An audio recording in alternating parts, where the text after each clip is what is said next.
Monday night, 8 p.m. Dialogue with Dozell. YouTube, Facebook Live. How about you? Been missing you the last couple of weeks. We did a pre-recorded show, because you all didn't know it at the time, with the Miami Beach Police Department. My co-partner, my cut-partner, KV, and I.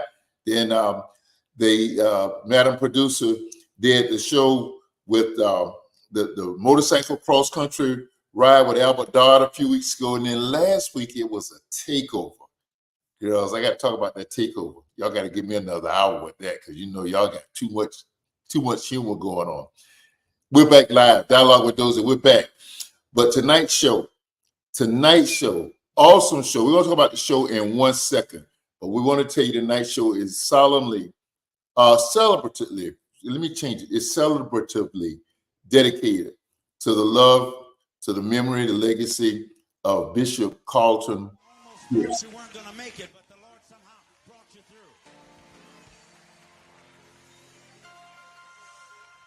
Look at somebody and say, the devil has won some battles. Bishop Pearson doesn't know, but I survived on Monday nights when we lived in Illinois.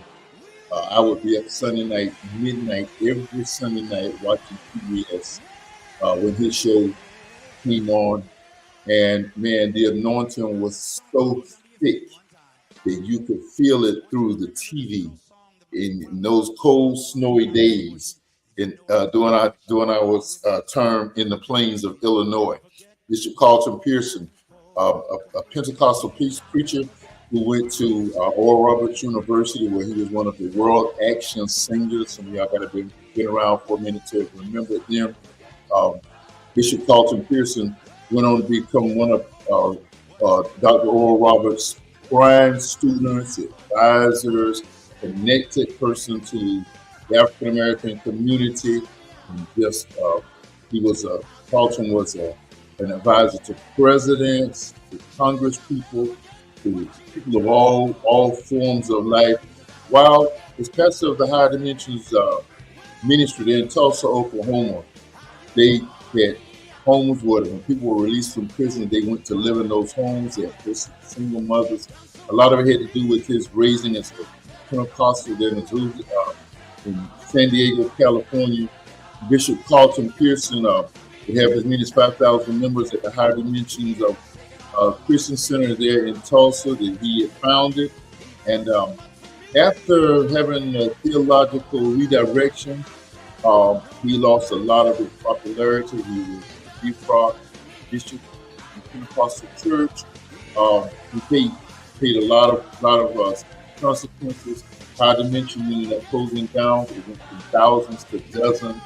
And, he relocated to Chicago, where he had a version of High Dimension up there. He also pastored the church, Pastor Farrell up there. And Carlton Pearson ultimately succumbed on last night after a lengthy battle with prostate cancer. Came back on him, and we would watch him live on Wednesday nights. Those nights he would go live and share his wisdom and some of the edicts of his theological redirection. For those of us who follow the words of the Bible, we stuck with that because we know Bishop Pearson, an anointed vessel, awesome preacher, a gifted singer, a blessing to the body of Christ. And we just pray that Carlton is an absolute rest in Christ. We thank God for what he meant to us. Tonight's dialogue is dedicated to him. So we're back, and we're so grateful. All of us have to have mentors or people who inspire us from a distance. And Carlton did that for me beyond just as a Christian, an anointed brother. And we just pray that he totally rests in power now in the arms of our sweet Jesus. Tonight show. First of all, Go Giga Creation. You know y'all rock, okay? Y'all kept this show afloat. You did, and when those Toyas do the takeover, man, it's something to behold. You know what's going to happen? I'm going to do a takeover one night when I'm here. We're going to talk about what happened over the last few weeks while I was not here. We're going to talk about that at the midway point tonight. I know you want to see a dang dog. No, you want to see a. Are you serious? Maybe it's a new feature. What's got your blood boiling, Dozell? But we're going to get to that in the night show. I got one of the most special human beings to my life in the person of Brother Harold Pearson. We call him Coach Pearson. And bring Coach up, and we just gonna let him. Bro Harold, how you doing, man? Hey, what's up, Rev? All right. Listen, man, take a few minutes and just tell us a little bit about your life until the events. Just stop at the events that start happening the last few years. And we'll do that simple. Well, I lived a healthy lifestyle. I worked out every day, ate right, did all the things I was supposed to do. But back in 2014, I got diagnosed with congestive heart failure. The doctors didn't seem too concerned at the time. They gave me meds and whatnot. And then, I was doing okay.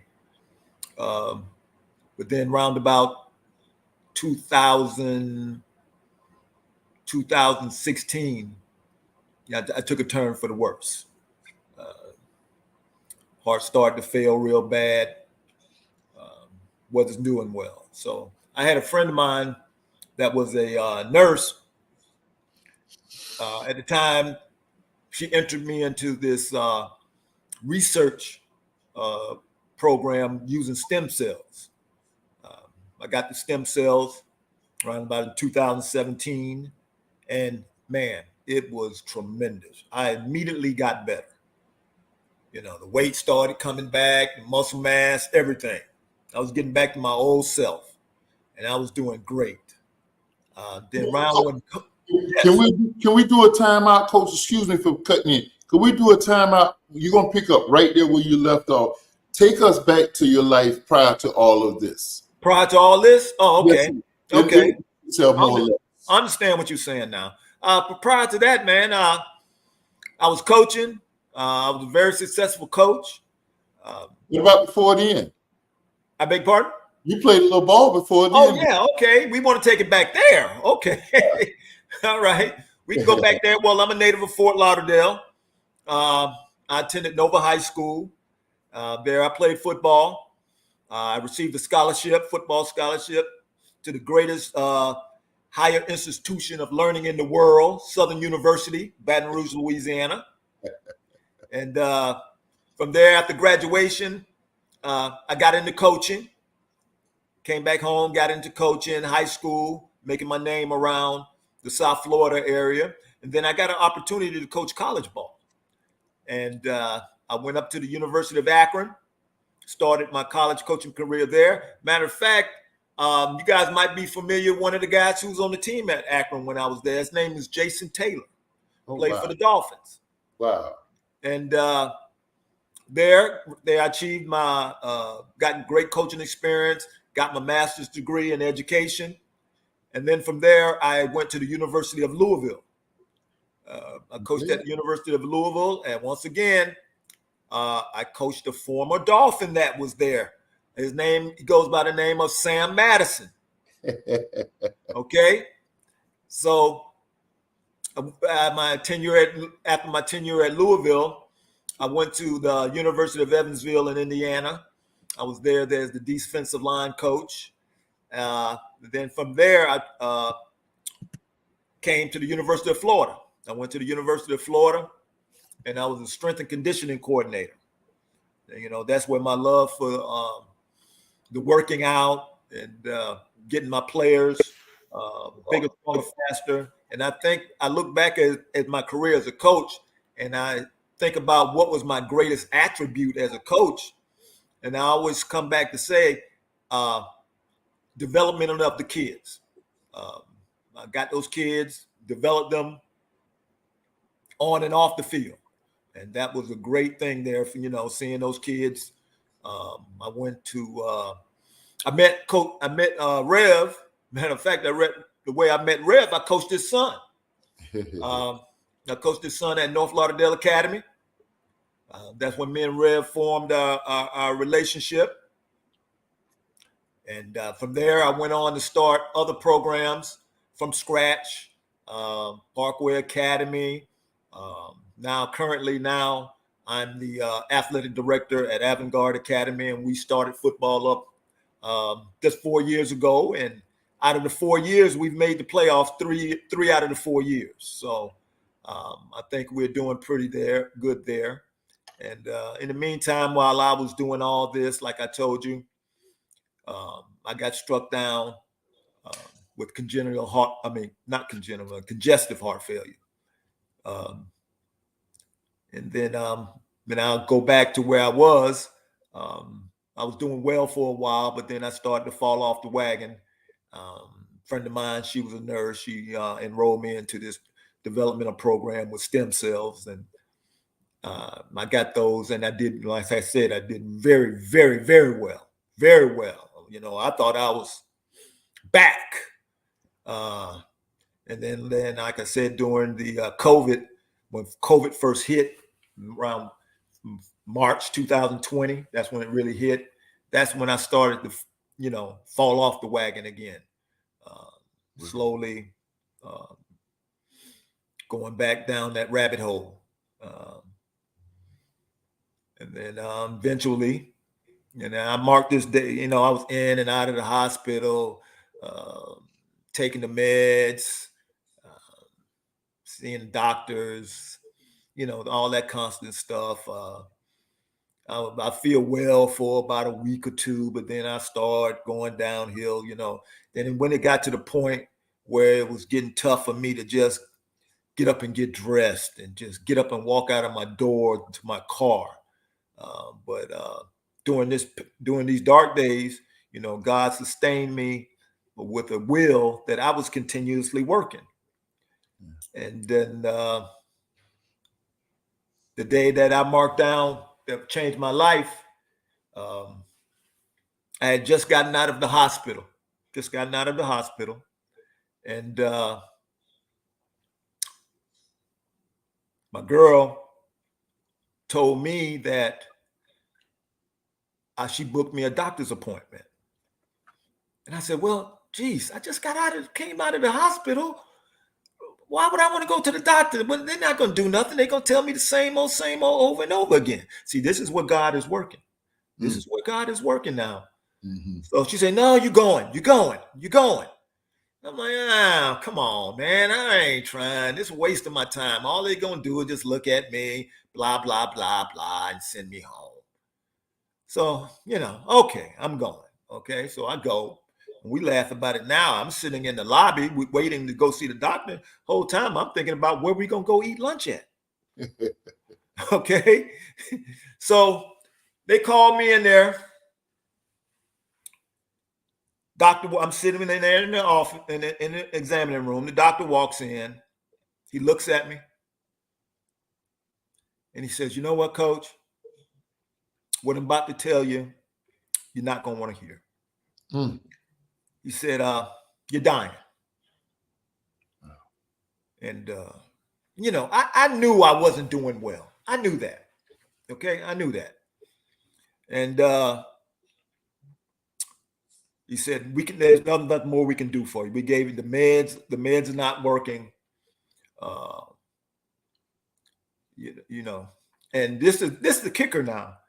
They told me that my heart was functioning on 10%. Wow. 10%. Wow. So at 10%, I could just walk over and keel over at any minute. But I didn't. Like I said, I was still going to work at that time. And people at work would ask me, man, why are you here? Why are you coming? And I told them, and I really believe this, if I stopped working, I would die. So that would motivate. I felt that the motivation for me to get up and go somewhere was keeping me alive. So anyway, the doc says there's no more we can do for you. So, you know, you can imagine what's running through your mind when they tell you that. Wow. And he said, there's one or two things. One or two things, coach. You can walk out this office, go home. We can put you in hospice and make you comfortable, you know, the last few months of your life. Because you say the way you're going right now, you won't. This was in December 19th, 2022. And he said, at the rate you're at right now, you won't make it to June. So he said, well, we can save you. We can save you. But it's going to take an all-out commitment from you. It's going to be the hardest thing you ever done in your life. He said, we can give you a transplant. And hey, when they tell you either do the transplant or the other alternative, even though I didn't want to hear that, I go, hey, okay, y'all do what you got to do. So I said, well, when y'all want me to come back? He said, come back.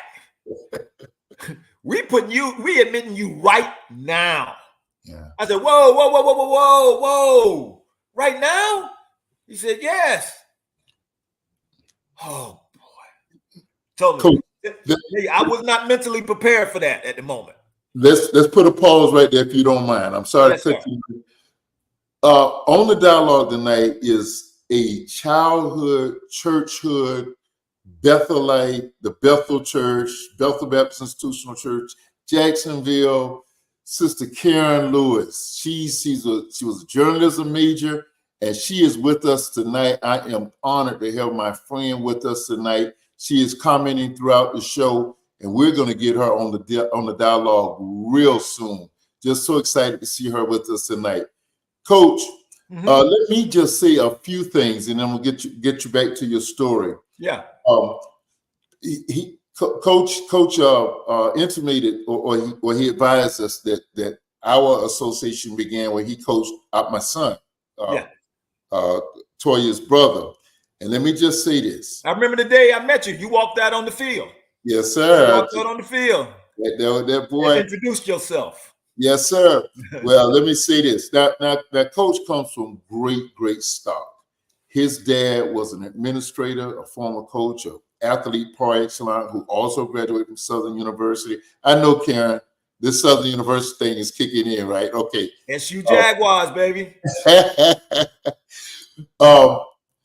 Madam produces Tennessee State. I got ties. I'm BCU down, but my son went to FAM, so I'm kind of like all of that. But so Coach, I call him Coach when normally is bruh, because that's his family has taken me in and let me become brother to them. He has two other brothers that were great football players. Prince Pearson is now the head football coach at it used to be Daytona Community College. What's the name of the program? Elite Academy. Elite Academy. It's a junior college prep school in Daytona. Yeah, so it's the kids that go to what used to be Daytona Beach Community College, Daytona State University now. And his other brother, Malcolm, played, Prince went to University of Minnesota, and Malcolm went to the U, and ended up, he had a stint at Denver Broncos. So, and Malcolm is local. He's done some coaching at some other institutions that he's around. But I'm blessed. Mr. Pearson, Harold Sr., has gone on to glory, but Miss Pearson is still here, and just a sweet mom. And sometimes they let me call her Mom Pearson. Mom, if you're listening tonight, we call it that. They let me be that much of a brother. But Harold's an awesome football coach, a great football mind. I saw him. I coached with him for 2 years. I saw his mind. I didn't know the man knew anything about football.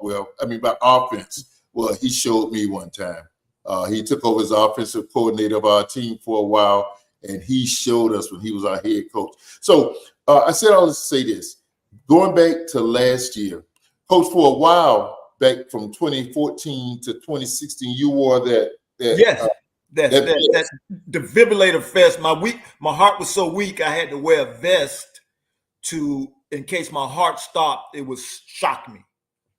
And of course, as you stated, we thought you were on the mend. We thought that you were back and on the mend.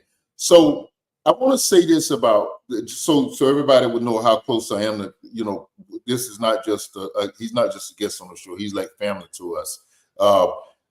I won't call a person's name, but one person said that he's a rock star. You made him a superstar because every Sunday on our church broadcast, I said we're praying for Harold Pearson. We're praying for Harold's. I gave him a steady update. He's doing well. He's 3 months down with the new heart. And so this person said you make him a superstar. I said, if that's what you want to call him, then that's what he is. That's what he is to us. But I would like to say, I'd like to tell everybody, Rev, hey, look here. You were down with me like 4 flat tires, man. Every time I looked up, you were there in my bedroom, sitting there talking to me. You got me through a lot of that, brother. You got me through a lot of that, man. That's what brothers are for. The family allowed me to be close to Mr. Pearson when as he was declining in health on this side, and they allowed me to be there. We spent Christmas Day, if you remember, right there at the hospital together. Yeah, when he passed, yeah. And last year, and we're gonna let Coach get back to the 22nd, but last year, I thought it was actually early in the month of December. I lived at that hospital with you. Yeah. We were there. I'm not trying to take any credit. I'm just saying that you allowed me to be that intimate in the journey with you. Hey. And all the way. Yeah, you were there by my side when they came and got me for the transplant. You were there. They tell me that when I was getting the transplant, everybody was in the waiting room. What, it was 7 hours that y'all sat there in that waiting room. And they said you prayed on the hour to the T. We prayed every hour, and there was a man that was undergoing a kidney transplant, and his family was there. And after the first round of prayer, I think that surgery started just prior to yours. And after the first hour of prayer, I asked that family and I think they were Hispanic, it may have been a language barrier, but I asked them would they allow me to pray with them also. And they joined our prayer circle right there in that waiting room. We didn't care. We came together and we prayed as two families. We became one. And going with your story, brother. Hey, man. Hey, you're doing a great job narrating yourself, brother. Yeah. There was just along the way now, before Harold went to the transplant, before it got to that, I think it was during the course where they told you that was that was the only alternative. We wouldn't think no other alternative. Yeah. That was the only alternative. And as that was coming along, I introduced you to a brother that had been a member of mine, Gordon Harris. And Gordon was going to be with us tonight, and he learned at the last minute about you hooked me up with him, and the words of wisdom that he gave me how to get through it. That was very, very helpful, man. Just a great brother. Gordon's just a great brother. And he sent. You saw the text thread. He regretted highly that he couldn't be here tonight. He has been on several shows where we have done other organ transplants. We did a show with him, then we did other organ transplants. Gordon, I think, is about 5 or 6 years down with his heart now. But and there's some things I'm asking on the other side of the break in a minute. But Gordon came on, and he has been like a mentor from a distance. And he asked me the other night, I said, man, can you come on? He originally signed on, was enthused. We talked as early as the day, and he said he got a call this evening from a son reminding him of a function they had tonight. So we excused him. His wife will be here singing us through it, everything. Coach, I'm kind of just stalling because we got a break right. Let me read some of these comments. Karen says, Coach Pearson did the same for our oldest brother. He did the same for our oldest brother as well before he transitioned in 2020. That's my big brother, Dozell, Varner. Our family adore him and love him. Listen, man, I'm telling you, we are one family. We're one family. Karen, I was at a function the other night, last night, and I just felt GVS, man. This is where Coach GV Lewis Harold was a dear brother of mine. We were called to ministry. I was some years behind him at the Bethel Church in Jacksonville, and excuse me, I ended up. We were reunited on Bishop Glover's staff here at Mount Bethel, and it was just so great being with a brother that I had admired growing up on that basketball team, where so many of us, where God used it as an impetus to call us into ministry. And he and I had long conversations. We'll talk about GV in a minute, because I was going to do that when I saw Karen on. We also, somebody I think you know, Miss Carla, we prayed every hour, and thank God he heard and answered our prayers. Yes, ma'am. Yes, ma'am, Miss Carla, and thank you. And Curtis, hey, man, what's up? You never let us down. You're always with us. We're going to pick back up with the story. We're going to go back into that surgery room in 1 second, because you and I talked about what you were dreaming doing the surgery and everything. We're going to talk about that. Let's go to the break, and we'll be right back.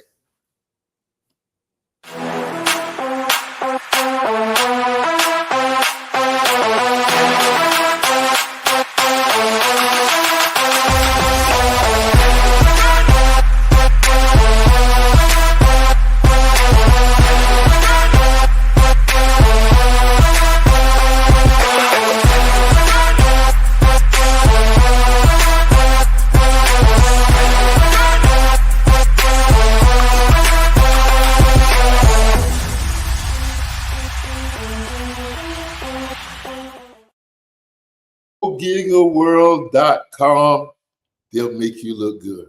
If it's such thing as making this fellow look good, they'll make you all of your virtual needs. They got you covered. They've got some massive things on the table. They said we spoke some things into existence. However it happens, God is good all the time. Go GigaWorld.com. Entrust them to your virtual needs, web building, all of that stuff. They got you covered. The two Toyas and Markia and Sister Terry and others, they got you covered. Go GigaWorld.com. So I'm actually at the mercy of Go GigaWorld.com right now, because I don't know the order, what's about to happen.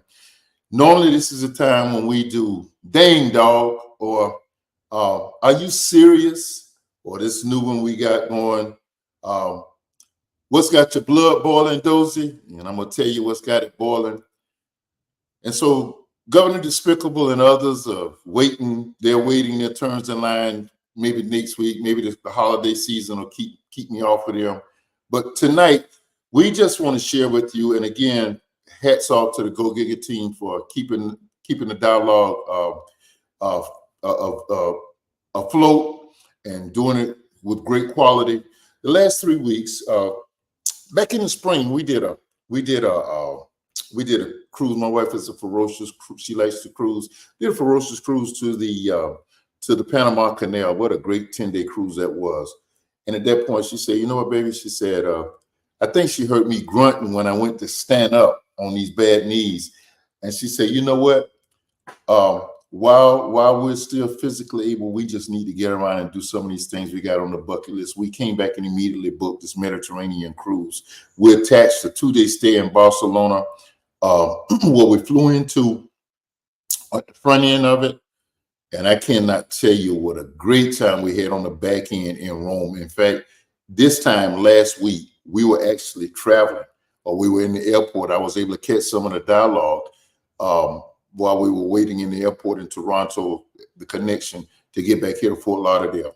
So we want to share some of the pictures from that Mediterranean cruise and trip. Great time. That's somebody y'all might know. That's in Florence, Italy, and that's a city that was ruined by volcano ash, and we spent time there. We went there.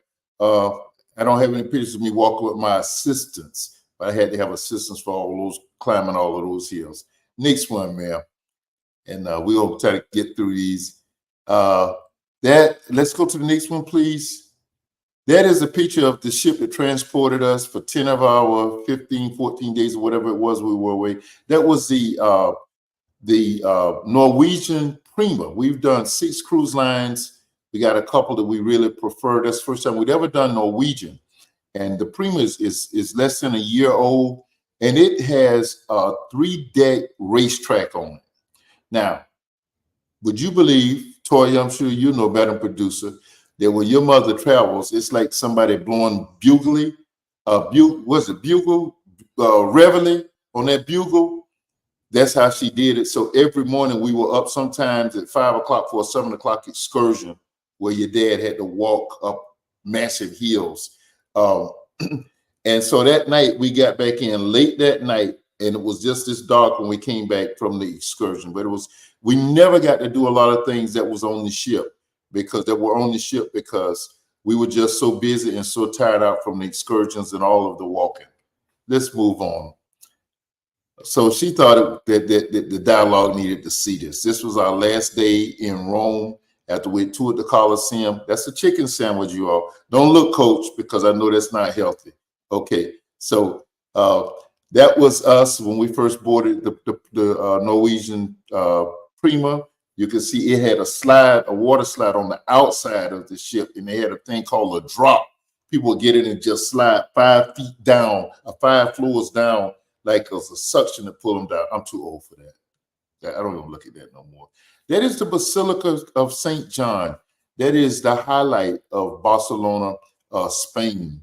And we actually lived in an Airbnb outside of the city. We went into on a hop-on, hop-off bus, and that was we have a much better picture, but that's the best we can get in this forum. This is a picture from our balcony. We stepped out, and that's one of the stops. Press on, please. I don't know why she thought it was so funny to have me walking. This was after we had walked way up one of the things. We're walking way down. You'll see my walking aid in the back of that book bag on my back. And let me tell you about the book bag. That's the Prima again. The book bag, we would have to carry. We learned that people had pickpocketing problems over in Barcelona, and Rome, and Florence. And so I would wear that book bag, and I would wear the heavy coat, my top. You'll see it later on top of it. And so that I could feel somebody trying to reach around. I had things stashed somewhere everywhere. Y'all don't want to know about it for our protection. Go ahead. That's the Prima from a distance when we were on a bus, one of the buses. Go ahead.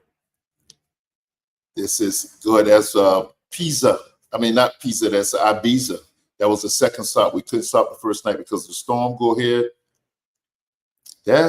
That's my pretty wife. That's it. The city that was ruined. That was one of the ruins there in Florence. And she and walking with her, she tried to kill me, Coach. Go ahead. That was in a place called Soro, Italy. It was just absolutely gorgeous. We walked way up a mountaintop. It doesn't show the depth perception, but it was pretty chilly up there. It was in the 50s, sometime in the 40s. And I have on 2 long sleeves and then have the coat on top, and I'd have that hoodie on. And I think she made me take it off of the picture. Yes, go move on, please, baby. That was her birthday. We celebrated her birthday on the ship, and that was the night of the birthday celebration. Norwegian does not do a captain's night. No, we went dressed for 2 captain's night. It does not do the captain's night anymore. Go ahead. And we wanted to show this market. We were told that you would see a lot of these markets, and that's one that we see there.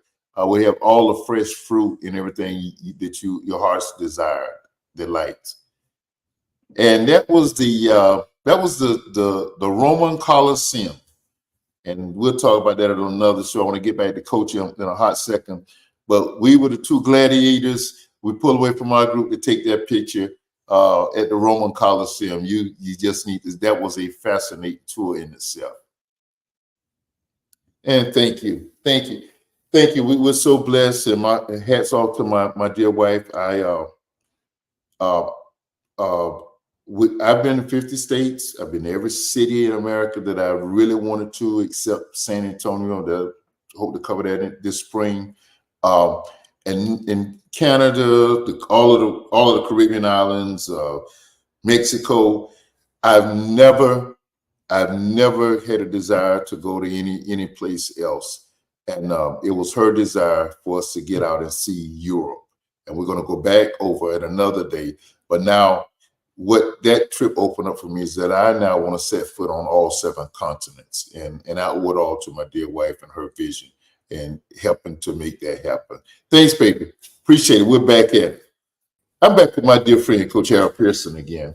Coach, we were praying in the waiting room while you were actually in surgery, and when you came to, you know what the blessing of this, and I'll always remember this. I happened to have been in the room with you when you came to. I think it was 2 days later. Yeah. I had been the only one in the room with you, and one of the first things he said to me, y'all, was, "Man, bruh, I love you." I said, "Man, I love you too." Yes, sir. And so when later on that week, I asked you, Coach, I said, did you dream anything, or was your mind functioning? Share with us what the enemy tried to do to you. Oh yeah, man. When I was in that deep sleep, I had this dream that I saw this clock in the corner, plain as day, and the clock would tick down. 10, 9, 8, 7. And it was the clock, that I was going to die. And I would see this clock and I would say, man, this is it. Countdown 10, 9, 8, 7, 6, 5, 4, 3, 2. And when it hit 1, it would reset all over again. Same thing. Countdown, reset. Countdown, reset. And man, that was when I woke up. The first thing I was looking up in the corner to see if that clock was there. Wow. And I was like, man, that's close to death. But in my mind, it was also a sign from God that, that clock gonna count down, but it's not gonna get to the point where it needed to be. That's why I kept resetting. It wasn't my time to go yet.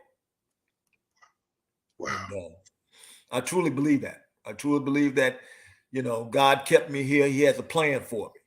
He has a plan for me. He has something in store for me to do, because I was looking death straight in the face, bro. Straight in the face.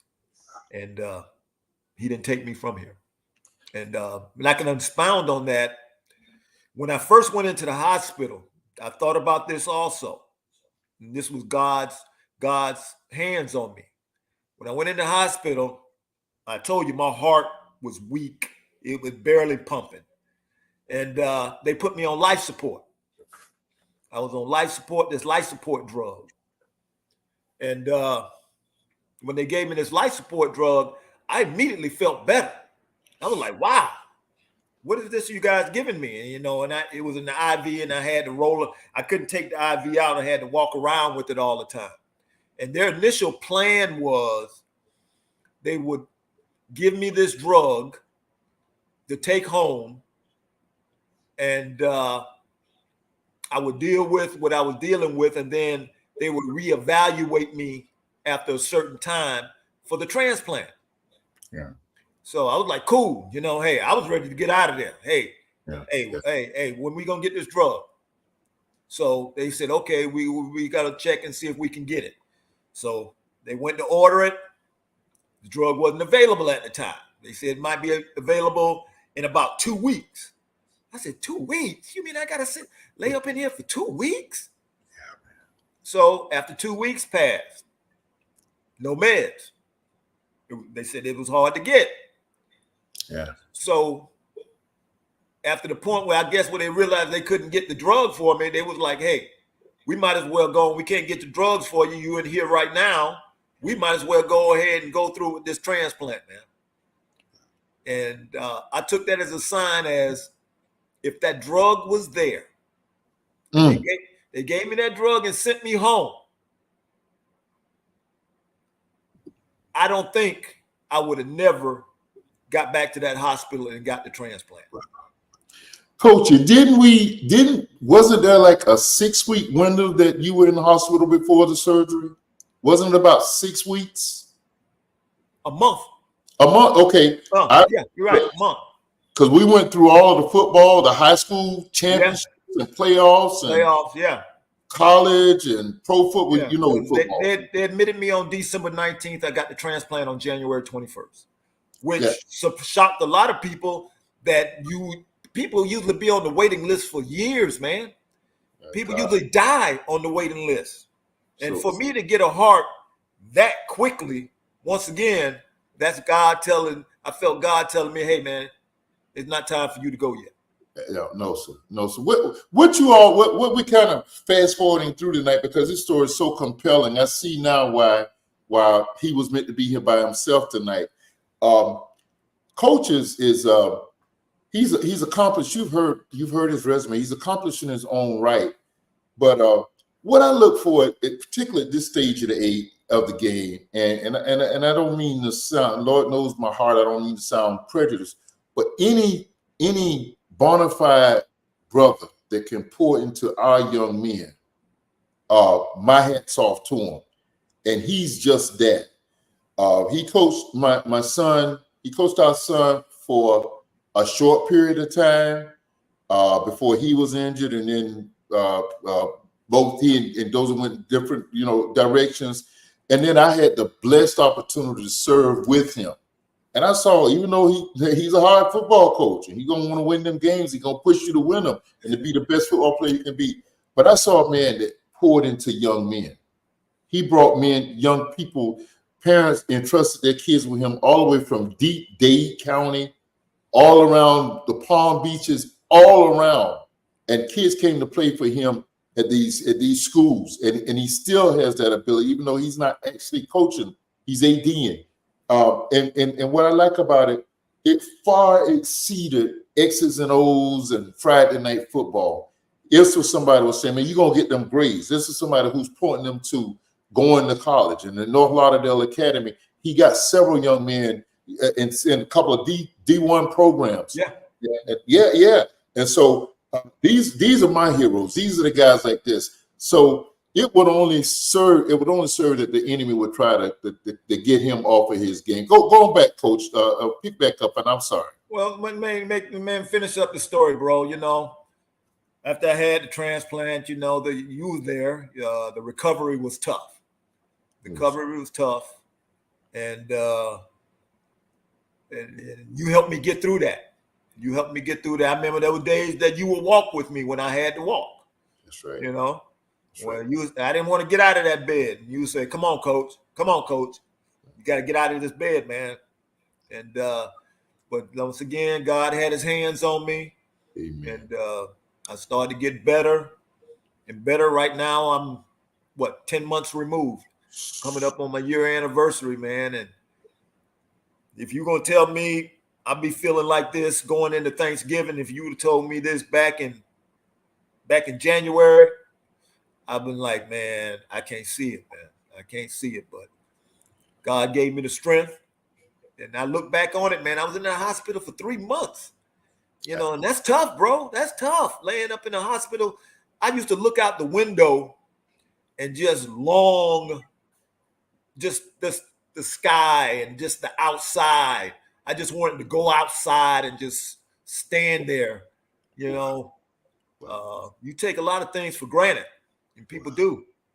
And trust me, and I tell people, if you don't have your health, you can have all this that you want to have. But if you don't have your health, man, you don't have nothing, bro. I used to Coach would talk. He estranged himself from a lot of us for a long time because he didn't want us to see him having dropped that weight. And he would tell me, excuse me, I say, no, Coach, I say that don't matter, man. You my brother. I don't care nothing about that. We worked through that. And during those days, the mentally, I know you were suffering physically, But those mentally tough days that you were speaking about, we pulled each other through it. Here's what the scripture says about a friend is a friend finds a friend. It's a friend, a person. The testament to his character is that he has so many high caliber individuals. When I say high caliber individuals, I don't mean they were just academically accomplished, successful career-wise. I mean people of high character. I don't care if they were ex-con, that they came in to see him, and I would just sit back and hear them pouring into him, and that would just bless me. I would be surprised when I walk up to that room because I was there every day. I'd be surprised and nobody was there. And he had the love and support of his dear mom and his brothers. Just I'm telling you, I was blessed, Karen, just like I was to be with our dear brother G. I was blessed that Coach allowed us to be a part of his journey. Coach, you want to say anything else or encourage anybody about that before we talk? Just hey, God is good every day, man, and I count my blessings, and I don't take that for granted, man. You just got to believe in the faith. When they said you got to believe, man, because there were times when I was poked, prodded, stuck, everything, Rev. It was, and I would just lay there and I'll just close my eyes and I'll say, Jesus, just please let me get through it. I'm in your hands right now. And I got through it. And I got through it physically. I got through it mentally. And I just say, hey, when you're going through some tough times, man, God is going to be there. He's going to answer your prayers. And, I mean, I don't even want to talk about the physical stuff that the post-surgery, and I know Gordon and others were good to pour into you and to encourage you. But Coach, what was it that you really wanted to get back to? I know you wanted to just get back to life, and I know you had a dear sister, and I don't want to cut her out because she was such a great inspiration. Yeah. Oh, man, look here. She stood by my side. She was that recliner in that room was like her second bed, man. She spent many a nights there, and that helped me. I told her, I said, just her presence and being there helped me get through all this, man. And it just the people. And then when they tell you, you hear it, but you just hear it, but you don't hear it, that you really learn about the people around you when you are in a situation, bro. Hey, look here. Like you said, there were some cats from my past that were there. You don't think you made that kind of impact on them? Yes, sir. When you're dealing with them. But when I was going through, and I would look up, and like you said, you be sitting there, you'll see them come in the room. And I'd be like, dang, what's up, bro? You'd be like, yeah, coach, I heard, blah, blah, blah, blah, blah. Yes, sir. And you really find out who is down with you, man. And like I told you, I shout this from the mountaintops, man. You were down with me, like you said, I look up every day, man.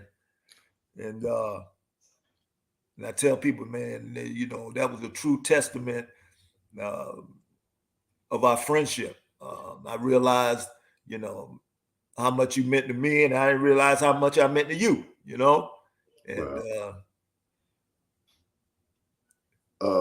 it was thing, and I still think about it to this day, man. I get choked up sometimes of what I've been, where I was at and where I'm at now. The love and support I got from my people, and I don't take it for granted, brother.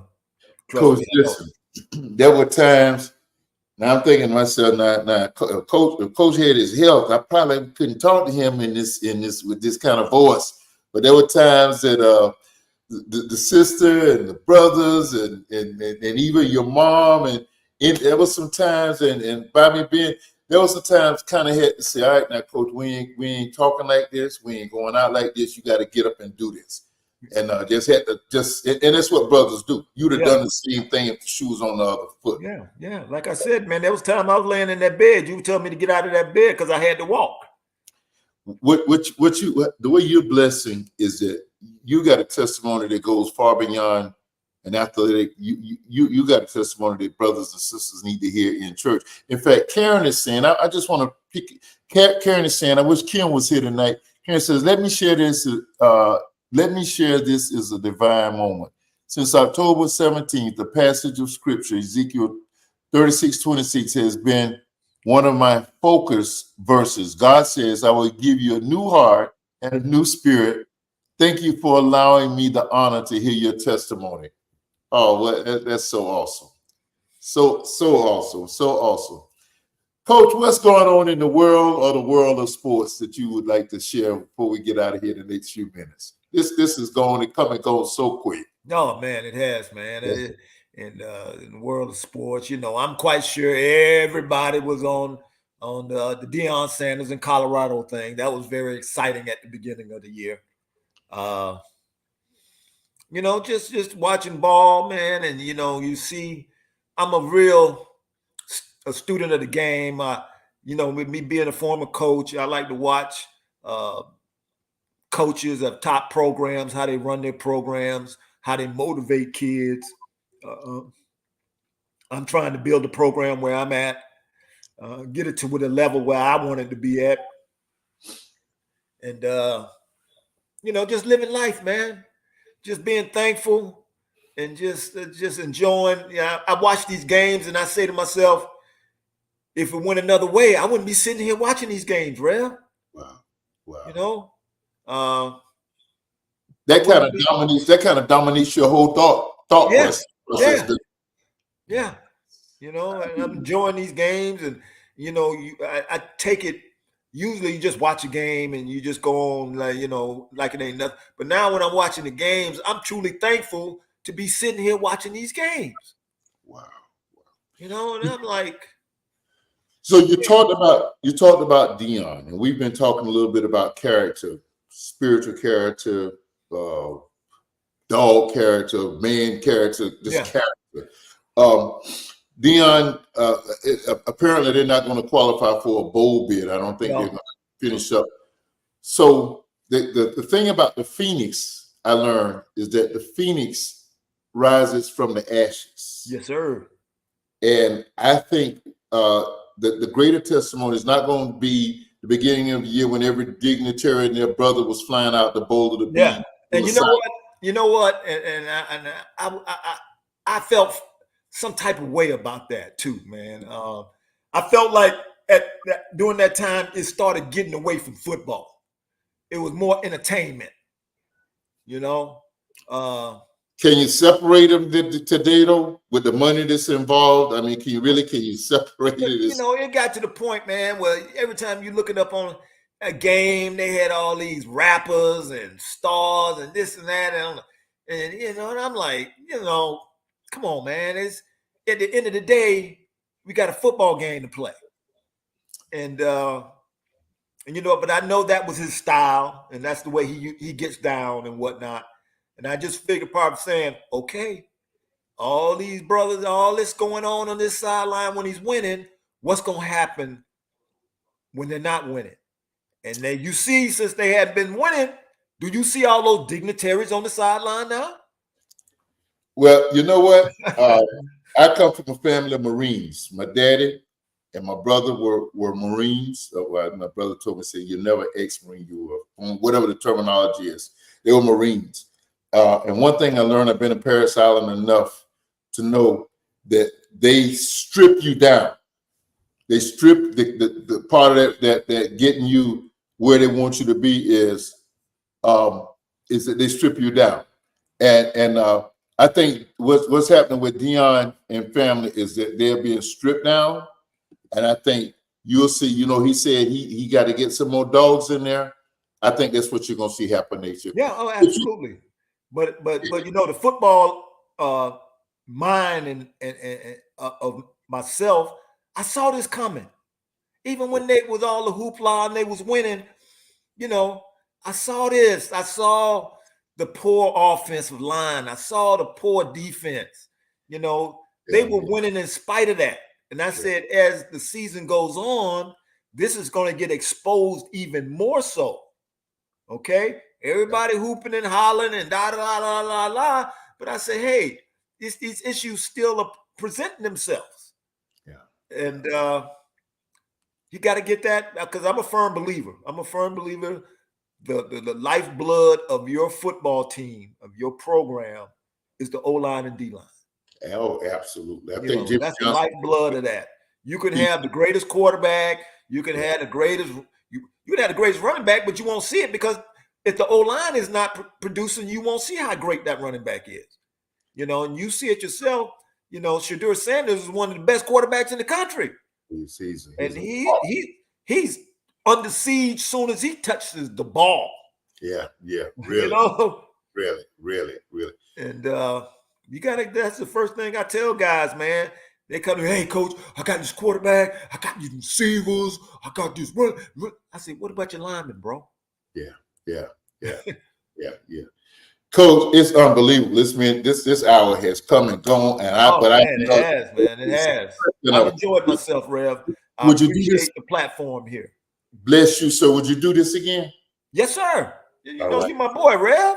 When you called and asked me to do this, man, it was not a moment of hesitation. Oh, sir, you've been on it every second of the way, and I thank you.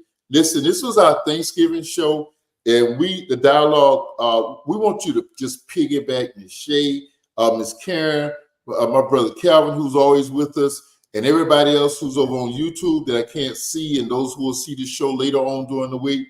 We want you to take what you've learned and heard and help that to make yours a great Thanksgiving. We pray that every family, that you are with family and you just enjoy the season.